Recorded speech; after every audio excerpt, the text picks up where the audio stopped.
Donc, par vos origines et votre activité, comment vous percevez justement le sexe dans le manga et dans la BD plus généralement?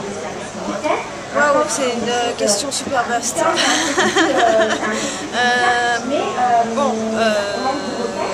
Par où commencer? Le sexe dans le manga, pour moi, est extrêmement intéressant parce qu'il est traité de manière différente que dans le porno, dans la mesure où le support, les moyens sont différents, dans la mesure où on n'a pas les mêmes contraintes. Donc il est plus fantaisiste, souvent plus extrême, plus élaboré, plus raffiné.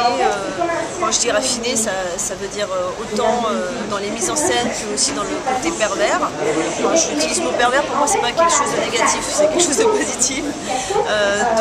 C'est pour moi un genre à part entière qui n'est pas en concurrence avec le porno proprement dit, mais qui pour moi a véritablement un intérêt parce qu'il est, voilà, comme je le disais, tout est possible et on peut vraiment laisser parler l'imaginaire.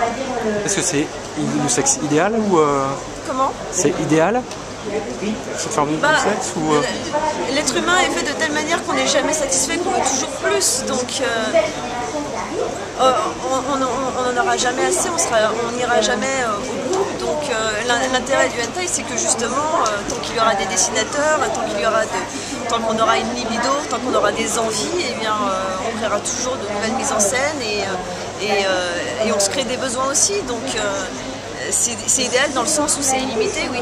D'accord. Petite question rigolote, un peu décalée. Quel BD auriez-vous adapté en film X?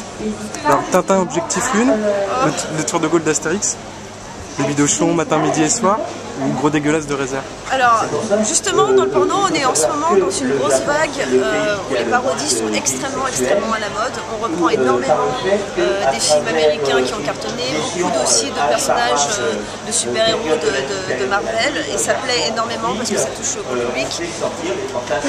Ça permet de faire aussi des films porno, un divertissement peut-être plus ouvert. Moi, personnellement, je suis pas trop je suis pas contre les parodies, mais là, par rapport au BD que vous avez cité, ça m'inspire pas du tout dans le porno parce que ça m'excite pas et que je trouve ça plutôt ridicule et finalement ça me dérange en fait de toucher à des œuvres parce que tourner en dérision des films existants, oui, mais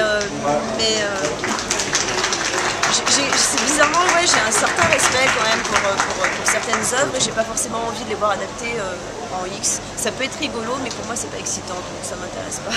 D'accord. Très bien. Un petit mot doux pour les internautes de Charente Libre, un petit... Eh ben, un gros bisou pour les internautes de Charente Libre. Très bien.